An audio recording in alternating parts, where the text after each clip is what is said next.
Celui qui me parlait avait pour mesure un roseau d'or, afin de mesurer la ville, ses portes et sa muraille, Apocalypse 21:15. Que représente ce roseau d'or? Par définition, une mesure sert à évaluer une grandeur par rapport à une autre de même espèce pour unité. Ainsi, l'unité de mesure de Dieu, c'est l'or pur de la nature de Dieu qui se définit en termes de pureté et de transparence. Nous avons dit précédemment que lorsque le but sera atteint, nous serons une expression parfaite de la nature de Dieu. Les dimensions de cette ville sont immenses. 2000 stades.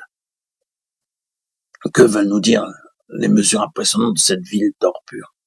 L'or, c'est la nature divine, et le trait le plus grand de la nature divine, c'est l'amour. L'amour divin est à la base de la création, de la venue de Dieu en Christ pour souffrir et mourir à notre place sur la croix.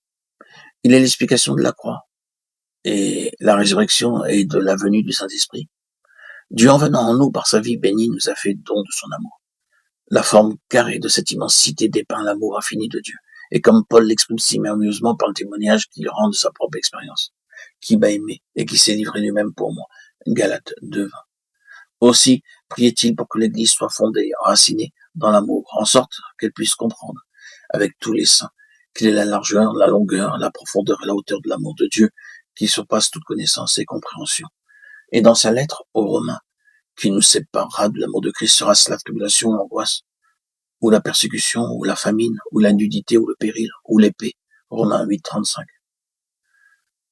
Si nous savons une poussière de cela, alors sachons qu'à travers toutes ces épreuves, nous connaîtrons une mesure plus élevée de son amour. L'amour de Dieu est immuable et inaltérable. Nous pouvons nous égarer, nous éloigner, quel que puisse être l'état délabré de notre vie spirituelle.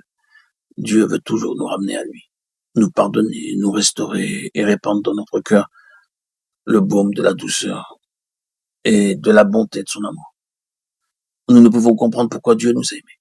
Nous ne pouvons donner aucune réponse, sinon que tout est grâce, car il n'y a rien qui soit désirable en nous. La nature qui nous habite lui est opposée.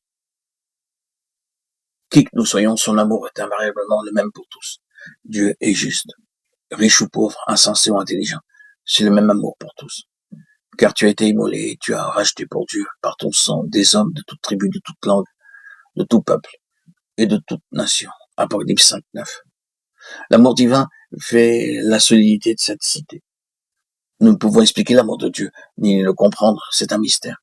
Pourquoi toutes ces épreuves, ces souffrances, et pourquoi, en dépit de ces tempêtes, nous continuons? Je crois que c'est en raison de l'amour divin qui rend nos sentiments plus nobles, en nous élevant au-dessus de nous-mêmes. Nous sommes exhortés à croître dans sa connaissance, pour que nous découvrions la source même de cet amour en Christ crucifié. Il peut y avoir en nous des dispositions à aimer, mais l'amour de Dieu demande l'oubli, le renoncement, le détachement de soi-même, un changement de source, pour que coulent en nous les fraîches eaux de la fontaine céleste, du fleuve d'eau de la vie limpide comme du cristal. Apocalypse 22:1-2.